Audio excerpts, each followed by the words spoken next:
Hello everyone. Bravo. I'm so glad to have this time of sharing the word with you. Now we are accustomed to share the word every evening. And I believe that all of you are touched by listening to this message. Hopefully, if you are touched by this word, you can send us your comment, your testimony freely so that we can also share this good news.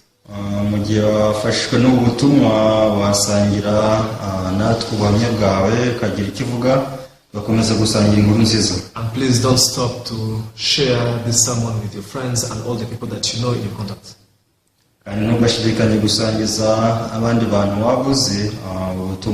Let us pray as we begin today's sermon. Heavenly Father, we thank you for this moment. Lord, we are so thankful because you have revealed the truth unto us.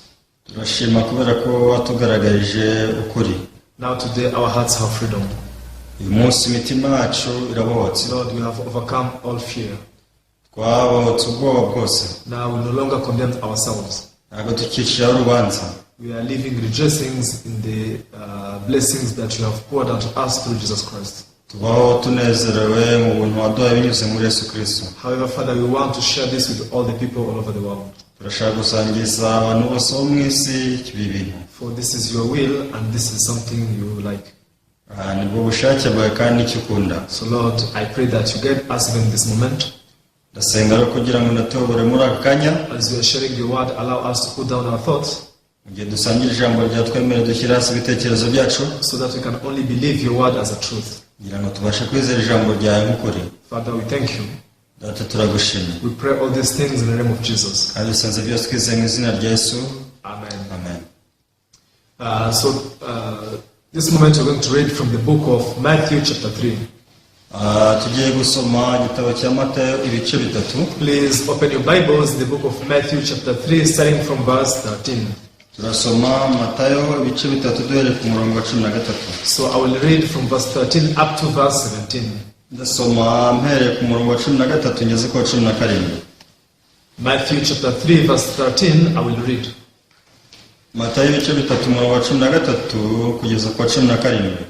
Then Jesus came from Galilee to John at the Jordan to be baptized by him.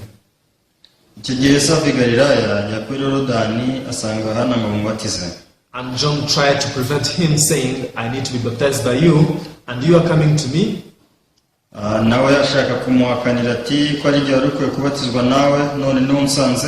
But Jesus answered and said to him, permit it to be so now, for thus is fitting for us to fulfill all righteousness. Then he allowed him.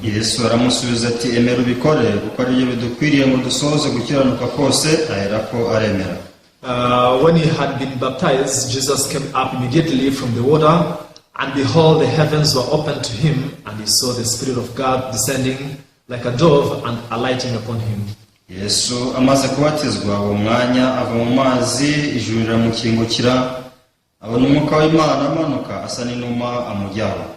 And suddenly a voice came from heaven saying, this is my beloved Son, in whom I am well pleased. Yes, so we have read up to verse 17. So when the word of God comes into our life, the word of God shines the light in our life. That means before we received the word of God, we had been living in darkness. When you are in darkness, you cannot see anything. Even though something good may be in front of you, but you cannot see it, you cannot take it and use it to benefit your life. You know, 2,000 years ago, Jesus came into this world, he died for us, he paid the wage of sin.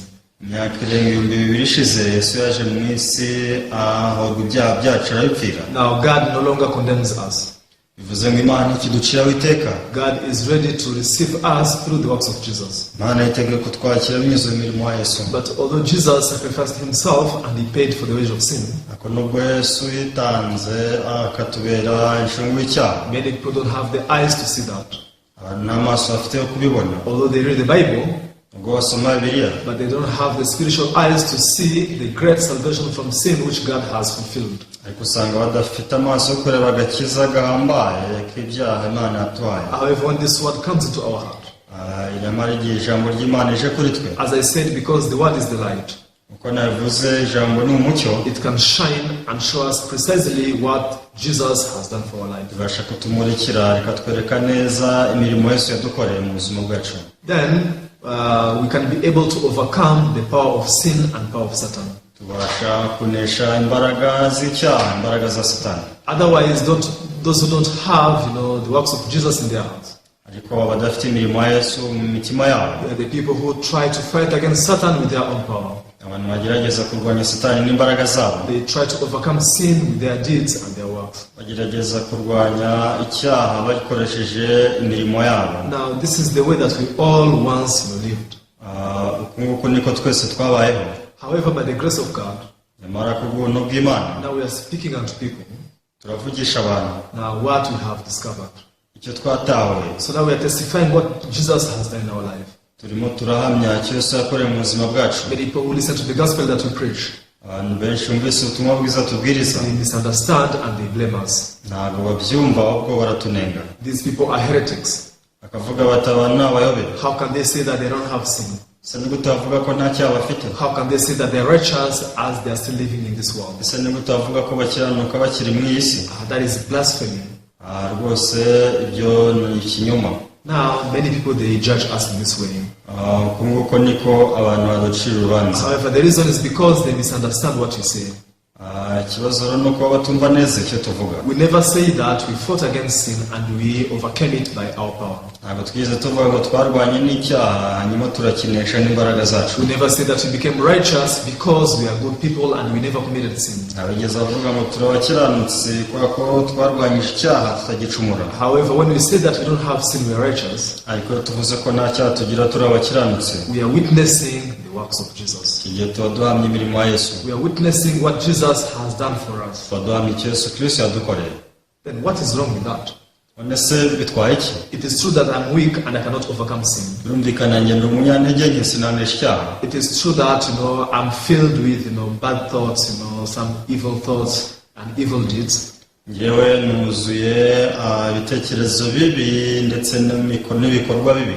Because of my weakness, I cannot keep the commandments. bitewe n'intege nke zanjye simbasha kubahiriza amategeko. It is true, this is how I am. kandi koko niko ndi. And that's what the Bible says. ndetse nacyo birivuga. But the good thing is that the Bible does not end by there.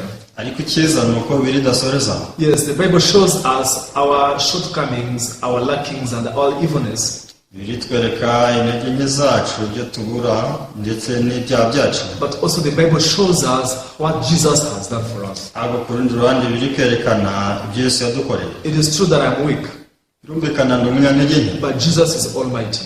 ariko Yesu ashobora byose. It is true that I'm sinful, birumvikana wenda ndi umunyabyaha, but now Jesus Christ is holy and perfect. ariko Yesu arera kandi aratunganye. Now what makes the difference? Yesu itandukaniro, The difference is not what I have done. itandukaniro si ibyo nakoze, The difference is made by what Jesus has done for ahubwo us. itandukaniro rizanwa n'ibyo Yesu yadukoreye. Now all people agree that Jesus is almighty, he is holy and perfect. abantu bose bemera ko Yesu ashobora byose, yera kandi atunganye. However, they deny his power. ariko kandi bahakana imbaraga ze. They deny what Jesus has accomplished. usanga bahakana ibyo Yesu Kristo yasohoje. So who is a heretic? Yesu umuyobe ninde? A heretic is the person who despises the works of Jesus. umuyobe ni umuntu usuzugura imirimo ya Yesu. So Satan is very cunning. Satani rero ni umushukanyi. He leads people astray even to the point that they cannot acknowledge it. ayobora abantu mu buyobe kugeza igihe batabasha no kubitahura. So now we see that people who are deceived by Satan, it's not that they are outside, living the criminal life, indulged in sin and so on. kuba abantu ari abanyabyaha si uko ari abagizi ba nabi b'ubuzima bwanjye ari abanyamabi gusa. Those who are led astray by the devil, bayobowe n'umwanzi.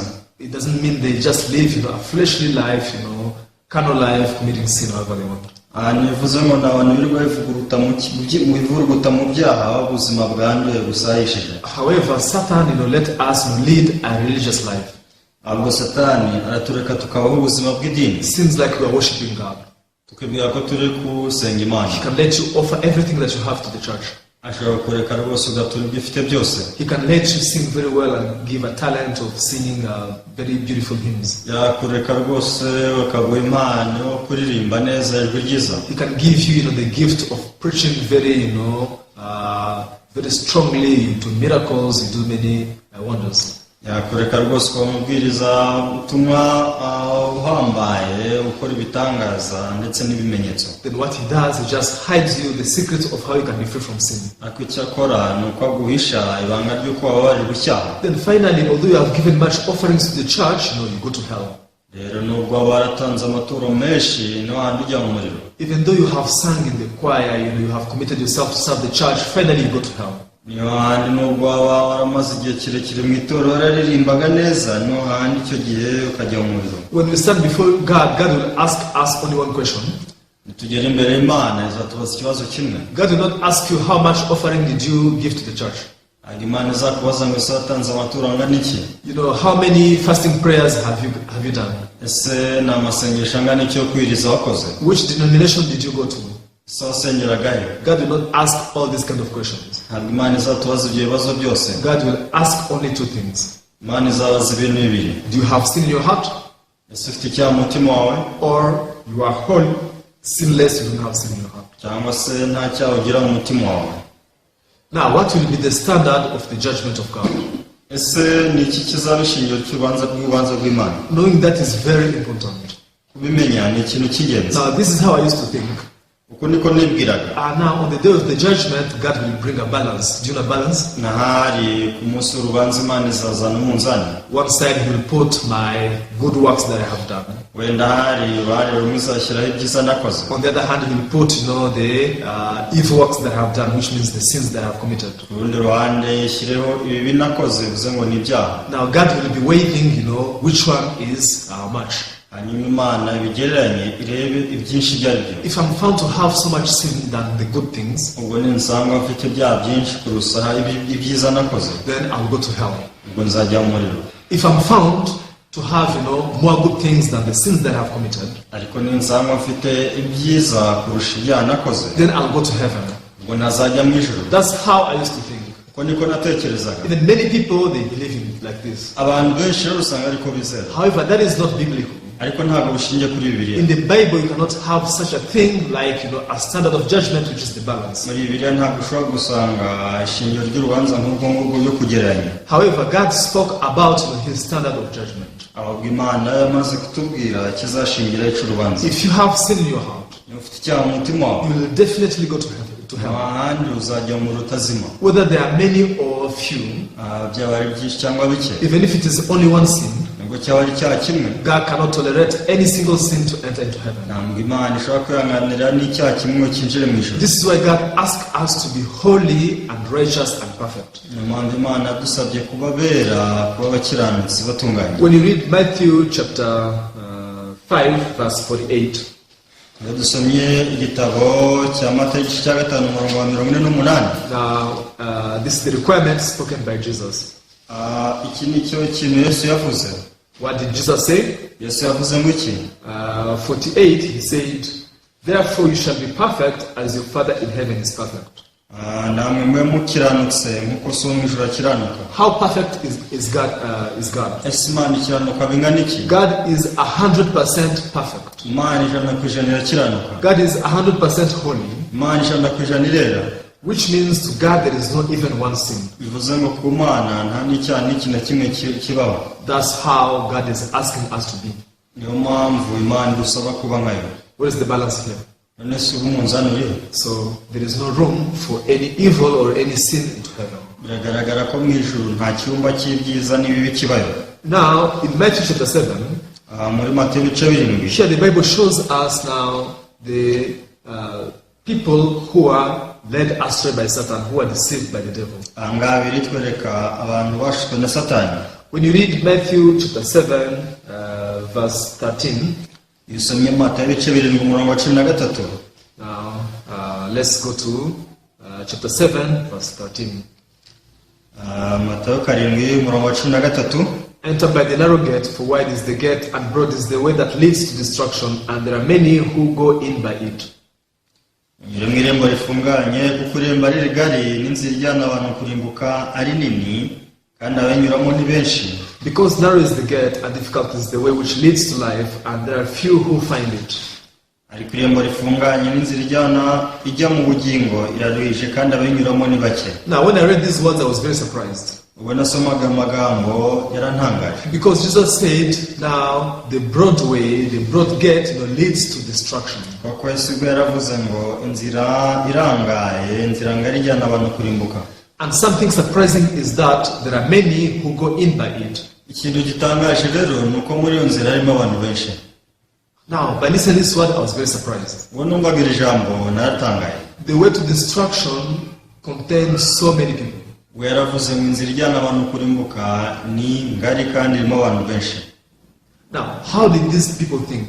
Ese abantu bo baratekereza ngo iki? Of course, nobody wishes to go to hell. Yumvikana nta muntu wifuza kujya mu muriro. Everyone wants to go to heaven. Buri muntu wese ashaka kujya mu ijuru. However, in the broad way, we see so many people, they are crowded and they are heading to hell. Ariko mu nzira yo kurimbuka turabonamo abantu benshi kandi berekeye kurimbuka. How are they thinking? Ese bari gutekereza ngo iki? How are we going to heaven?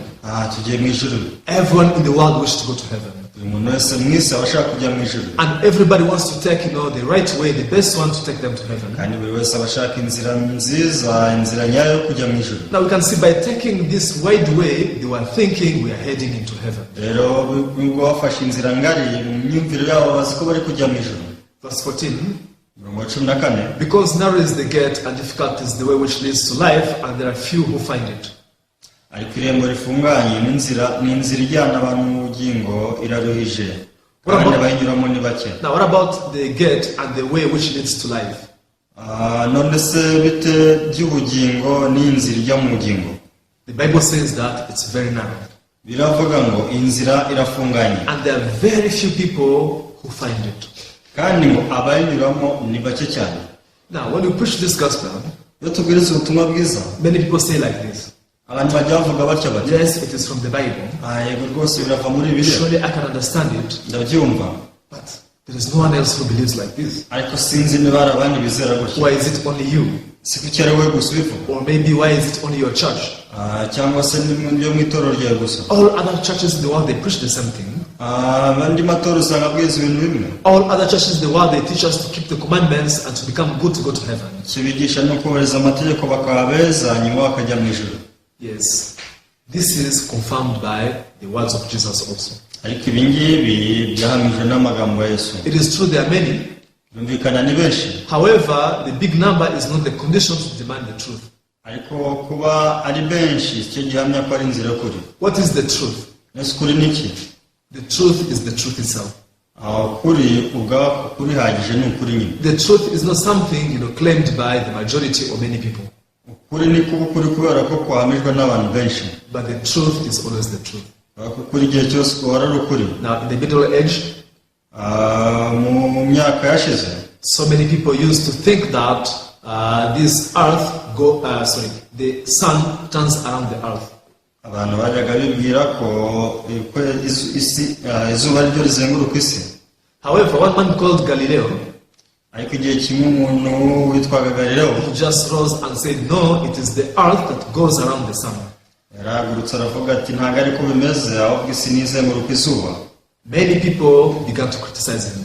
Abantu benshi batangiye kumuhakanya. Only one person in the world, Galileo, was claiming the earth is in rotation, is always the movement, turning around itself and also turning around the sun.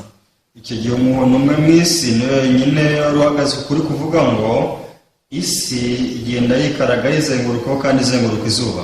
And the rest of others abandi basigaye were claiming, no, it is the sun that turns around the earth. Bakavuga bati ntabwo ariko bimeze, ahubwo izuba niryo rizenguruka isi. This man was persecuted so much.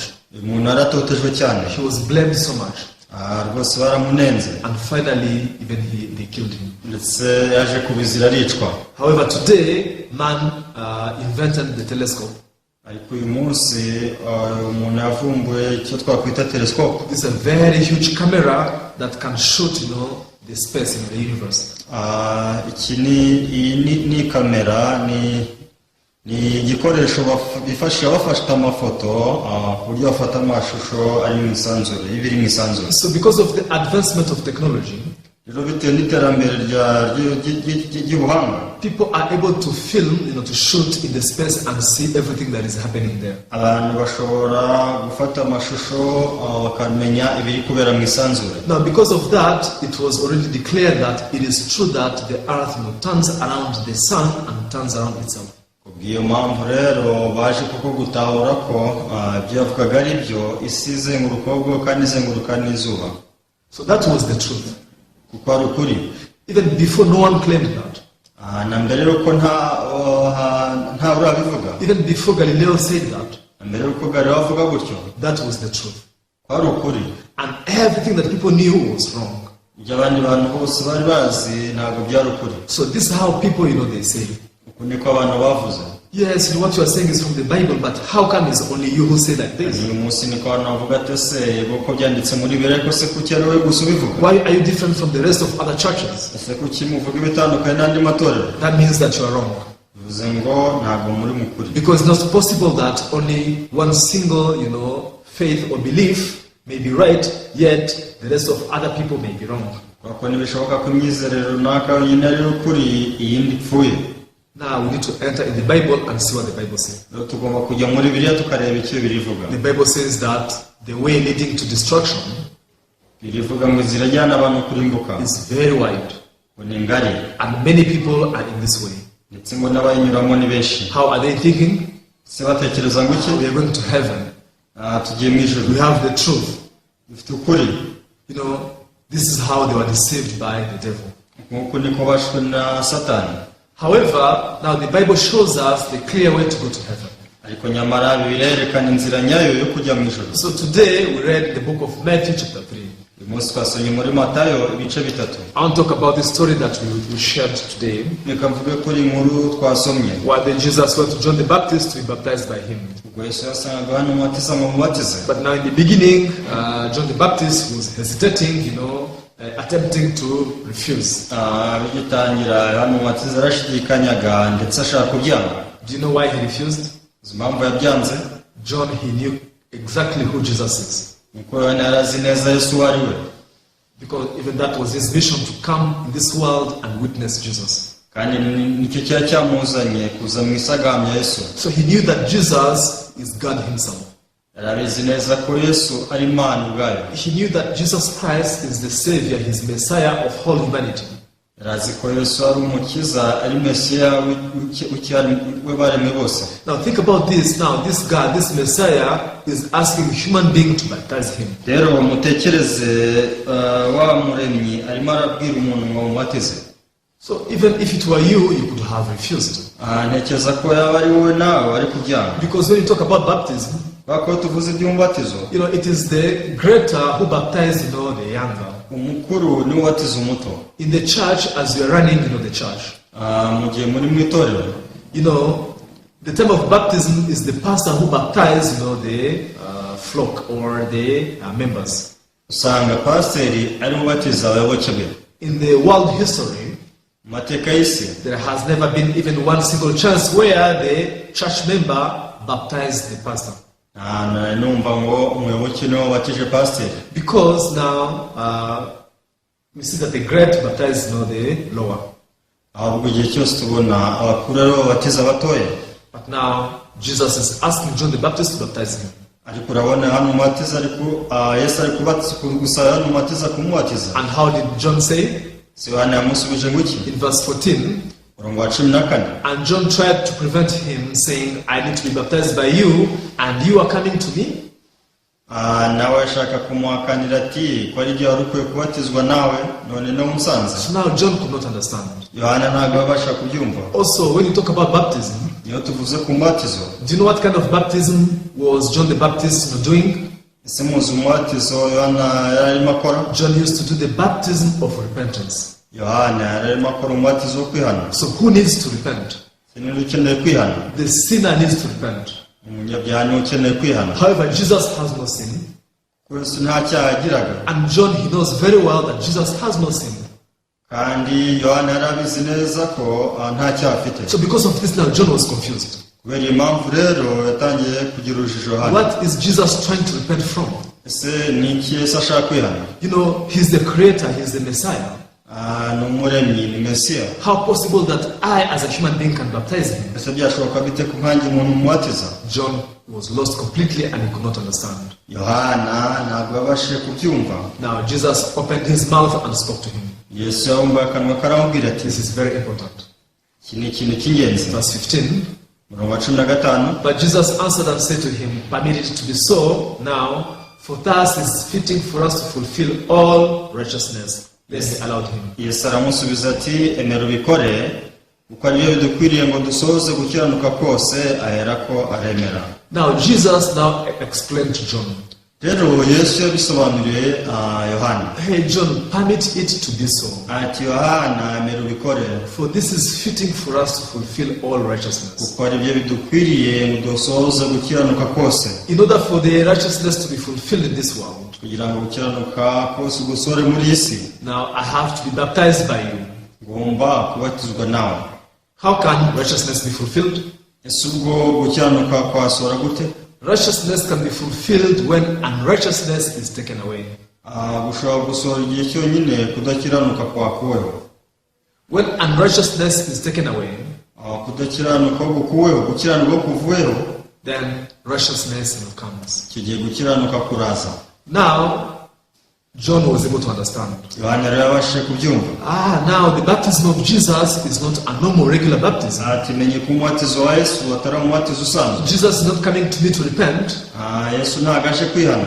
But he's coming to take away the unrighteousness of people. Ahubwo azanywe no gukuraho gukiranuka kw'abantu. Now his baptism is a special one, is not the same as what I have been doing. Burya umubatizo utandukanye ntubanye niyo nsanzwe nkora. Now John the Baptist was able to understand. Yohana umubatiza yaje kubyumva. Let us open in the book of John chapter 1 verse 29. Reka dusome Yohana igice cya 29. Because after John understood the heart of Jesus, Yohana amaze kumva umutima wa Yesu, now we can see how he witnessed to people. tubasha kubona uko yatangiye guhamiriza abantu. John chapter 1 verse 29. Yohana igice cya 29. And on the next day, Jesus came to him and said, behold, the Lamb of God who takes away the sin of the world. Bukeye bwaho abona Yesu aza ahari, aravuga ati, nguyu mwana w'intama w'Imana ukuraho ibyaha by'abari mu isi. The Bible says the next day. Biravuga ngo bukeye bwaho. This is the next day from which day? Ese ni bukeye bwaho bw'uwo munsi? It was the next day from the day he had baptized him. Bwari bukeye bwaho yari yamubatije. Then, once again, John saw Jesus Christ coming to him. Yarongeye abona Yesu aje aho ari. And then, John, he shouted to people. Hanyuma Yohana atangira gusakuriza abantu. Hey, everyone look at here.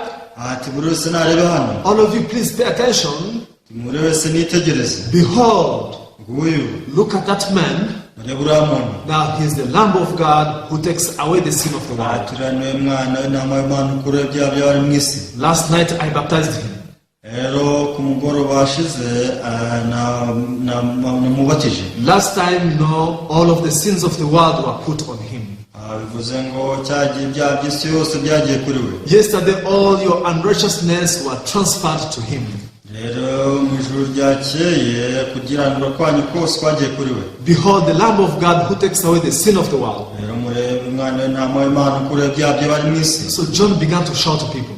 Yohana yatangiye gusakuza gutyo. Because that was his mission. That's why God sent him in this world. Kubera ko nicyo yagombaga gukora, nicyo cyatumye Imana imwohereza muri iyi si. To witness Jesus Christ. Kugira ngo ahamye Yesu Kristo. Now, by looking at Jesus Christ, no kugukorera Yesu Kristo, everyone could realize, buri muntu wese abasha kumenya ngo all of my sins are taken away. ibyaha byanjye byose byakuweho. All of my unrighteousness are taken away. Ikiranirwa kwanjye kose kwakuweho. For John, the servant of God, has witnessed, saying, Kwako Yohana umugaragu w'Imana ahamya ngo, behold, the Lamb of God who takes away the sin of the world. nguyu mwana w'intama w'Imana ukuraho ibyaha by'abari mu isi. Even my sins also are part of the sins of the world. N'ibyaha byanjye si ibyaha by'abari mu isi gusa. Even my sins also are including in the sins of the world. ahubwo ibyaha byanjye nabyo biri mu byaha by'isi. So even my sins were taken away when the Lamb of God took away the sin of the world. ibyaha byanjye nanjye byakuweho igihe ibyaha by'isi byakurwagaho. Now when John realized this, Yohana amaze kubimenya, he laid his hands upon Jesus. yabashije gushyira ibiganza bye ku ruhanga rwa Yesu. And now all sins were transferred to Jesus. uko niko ibyaha by'isi yose byimukiye kuri Yesu. Do you know what happened? muzi icyabaye? Let's go back to Matthew chapter 3. Reka dusubire muri Matayo ibice bitatu. Now we can read verse 16. turasoma umurongo wa 16. Please go back to Matthew chapter 3 verse 16.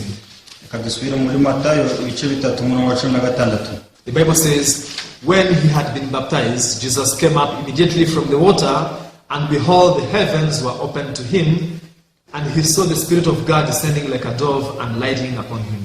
Yesu amaze kubatizwa uwo mwanya ava mu mazi, ijuru riramukingukira, abona umwuka w'Imana amanuka asa n'inuma amujyaho. Now the Bible says that when Jesus Christ came out of water, biravuga ngo Yesu avuye mu mazi, the heavens were opened. ijuru ryaramukingukiye. What does it mean? bivuze iki? Before that time, the heavens were closed. mbere y'icyo gihe ijuru ryari rikinze. Do you know why the heavens were closed? uzi impamvu ijuru ryari rikinze? Because heaven has no relationship with sin whatsoever. nuko ijuru nta sano ryari rifitanye n'icyaha. God cannot, have any relationship with sin. ntabwo Imana yagira n'ubusabane n'icyaha. Sin has separated the human being from God. kubera ko icyaha cyari cyatandukanije umuntu n'Imana. Sin has caused God to close the heavens towards human being. icyaha cyatumye Imana ikinga ijuru kubera cyo. However, when sin was taken away from man, rero igihe ibyaha byakurwagaho, now God wants to be united once again with human being. Imana yashatse kongera kwiyunga n'umuntu. Because of that, now the heavens were opened. kubera iyo mpamvu rero ijuru ryaramukingutse. What does that mean? bivuze iki? Now remember, all people now we are on the journey heading to heaven. twese turi mu rugendo rujya mu ijuru.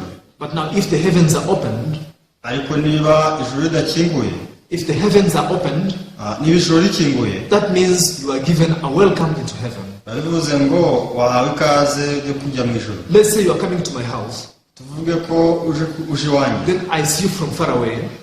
kubona ukiri kure, You are also looking at me. nawe ukambona, Then immediately I shut down the doors. ngahita nkinga urugi. What does it mean? si biba bivuze iki? You are not welcome. ntabwo rwose ngo wahe ikaze. That means you can go away. bivuze ngo ushatse wakwigendera. However, when I see you coming to me, ariko mbonye uzi unsanga, then I open the doors of my house, my gate widely. hanyuma ngakingura inzugi mu buryo bwagutse. That means you are given a welcome into my house. igihe bivuze ngo wahawe ikaze iwanjye. Now, after all the sins of people were transferred to Jesus, ibyaha by'isi yose bimaze kwimurirwa kuri Yesu, after Jesus fulfilled all righteousness, Yesu amaze gusohoza gukiranuka kose, God opened the heavens toward humanity. Imana yahise ikingura ijuru ku bw'abantu. When Jesus died at the cross, Yesu ubwo apfa ku musaraba, the Bible says that the veil in the temple was torn into two. Bibiliya avuga ngo umwenda wari ukingirije rero atabutsemo kabiri. I don't know if you know much about that veil. Sinzi niba mubuzi. I don't know if you know much about this veil. Sinzi niba muzi neza uwo mwenda. This was a veil that was separating, the most holy place from the holy place in the temple. Ariko yari umwenda watandukanyaga ahari ahera n'ahera cyane mu rusengero. Now, the most holy place is where God, dwelled. Rero aho heraga cyane ni Imana yabaga. Now, God put a veil to separate it from the rest of other places. Impamvu Imana yarashyize umwenda kugira ngo yatandukanye n'ahandi hera. Now, when Jesus died at the cross, ubwo Yesu yapfaga ku musaraba, there was a very great, earthquake. habaye umushyitsi ukomeye. And also the veil was torn into two. Iki gihe umwenda nawo utabukamo kabiri. From the top to the bottom. kuva hejuru kugera hasi. That one has a meaning. Gifite igisobanuro. If the veil was torn from the top to the bottom, kubera ko niba umwenda utabutse uvuye hejuru ukagera hasi, who tore it? indi uciye? It is God. Imana. If the veil was torn from the bottom up to the top, niba umwenda utabutse uvuye hasi ukagera hejuru, this means maybe a human being tore it. ibyo bivuze ngo ni umuntu wabutabuye. However, if the veil was torn from the top to the bottom, ako niba utabutse kubera hejuru kugera hasi, God tore it. bivuze ngo Imana ubwo nibikoze, which means God didn't want to separate himself from people. bivuze ngo Imana ntigishaka kwitandukanya n'abantu. After Jesus died at the cross, Yesu amaze gupfa ku musaraba, after he paid the wage of our sin, amaze kwishyura mu by'ibyaha byacu, God wants to receive everyone. Imana ishaka kwakira abantu bose. Now you can go to the most holy place. Rero ushobora kujya hera cyane. In the beginning it was forbidden because of sin. Mbere ntabwo byari byemewe kubera icyaha, But now that sin has been, sacrificed, none ubu icyaha cyabonewe igitambo. now you are able, you are allowed to enter into the most holy place. Ikigero bishoboka ko wakwinjira ukajya hera cyane. Everyone, this is what Jesus Christ fulfilled for us. Ibi ngibi ni byo Yesu Kristo yadukoreye. So here verse 16, the Bible says that now we see the heavens were opened. Hano ku murongo wa 16 uravuga ngo ijuru ryarakingutse. Verse 17, 17, and suddenly a voice came from heaven saying, "This is my beloved Son, in whom I am well pleased." maze ijwi rivugira mu ijuru riti nguyu mwana wanjye nkunda nkamwishimira. Now God did not talk to all people. Imana avuganye n'abantu bose. Hey, this is my beloved Son, in whom I am well pleased. Nguyu umwana wanjye nkunda nkamwishimira. Jesus is the only one whom God is pleased with. Yesu niwe wenyine Imana yishimira. God is never pleased with anything else apart from Jesus Christ. Nta kindi cyanezeza Imana usibye Yesu Kristo. Then who told you to take your works before God? Ese ndikubwira gufata imirimo yawe ujyanira Imana? Who told you to take your goodness before God? Ndikubwira kwereka ineza imbere y'Imana. God is not pleased with our works. Ntabwo Imana inejejwe n'imirimo yacu. God is not pleased with our goodness. Ntabwo Imana inejejwe n'ineza yacu. The only person God is pleased with is His Son, Jesus Christ. Imana ishimira wenyine ni umwana wa Yesu Kristo. Therefore, as we are going to heaven, God wants us to go through Jesus Christ. Impamvu niba dushaka kujya mu ijuru, Imana nayo irashaka ko bica kuri Yesu Kristo. If you take with you the works of Jesus, niba ujyanye imirimo ya Yesu Kristo, this is how you will witness. uko niko uzamenya. God, I come before you Mana nje imbere yawe by the works of Jesus. nitwaje imirimo ya Yesu. My works are very evil. Imirimo yanjye ni mibi. All I did was only to commit sin. Iyo nakoze no gukora ibyaha gusa. But Lord, I'm coming to you with the works that Jesus has done for me. ahubwo nje imbere yawe nitwaje imirimo Yesu Kristo yankoreye. What does the Bible say? Birivuze iki? This is my beloved Son, in whom I'm well pleased. Uyu ni umwana wanjye nkunda kandi nkamwishimira. Do you think if you come with the works of Jesus, God can kick you out? Ese utekereza ko witwaje imirimo ya Yesu Imana yakwirukana hanze? It's not possible. Oya. God will welcome you with a great joy and great happiness. Imana izakwakirana ibyishimo n'umunezero. So allow me to read one verse, then you can conclude. Nsoma umurongo umwe dusoze. In the book of Ephesians, igitabo cy'Abefeso. please open up in the epistle of epistle of Apostle Paul to the church of Ephesus. Dusome mu rwandiko Pawulo yandikiye Abefeso. Chapter 2. Ibice ni bibiri. And you can read verse 13 turasoma umurongo wa 13 and 14. wa 14. So chapter 2 verse 13 says, "But now in Christ Jesus, you who were once far off have been brought near by the blood of Christ." Umurongo wa 13 uti ariko none kuko muri Kristo Yesu mwebwe abari kure mwigirwa hafi n'amaraso ya Kristo. The Bible says that by the blood of Jesus, you who are far away, you are brought near. Biravuga ngo mwebwe abari kure mwigirwa hafi n'amaraso ya Yesu. This is what I was saying. Nicyo birivuga. Once you come through Jesus Christ, igihe kimwe mwaje mwegejwe hino n'amaraso ya Yesu. when you come to God through the works of Jesus, rero ugiye ku Mana binyuze mu maraso ya Yesu. God says that now you are near Him, now you are allowed to be one with Him. Biravuga ngo ubu uri bugufi bwanjye kandi wemerewe kubana nanjye. Verse 14. 14. For He Himself is our peace, who has made both one, and has broken down the middle walls of separation. Ubwo niwe mahoro yacu kuko yahinuriye twebwe babiri kuba umwe akuyeho ubwanzi ariko urusika rwari hagati yacu rudutandukanya. So Jesus Christ is our peace. Yesu niwe mahoro yacu. For He has made both one. Kuko yahinduye babiri kuba umwe. Who are they both? Aba babiri ni bane. One is God, umwe ni Imana. another one is a human being. Ndi n'umuntu. Now they were set apart Rero bari batandukanijwe because of sin. kubera icyaha. But now Jesus Christ, He broke away the middle wall of separation. Yesu araza akora urwa rusika rwadutandukanyaga. And then He made, the both to become one. hanyuma ahindura babiri kuba umwe. Jesus brought reconciliation between God and us. Yesu yazanye ubwiyunge, ubumwe hagati y'umuntu n'Imana. Why don't you believe in this? Mbese kuki tutizera ibi? Why do you want to keep insisting that you are a sinner, you need to do something and cleanse yourself?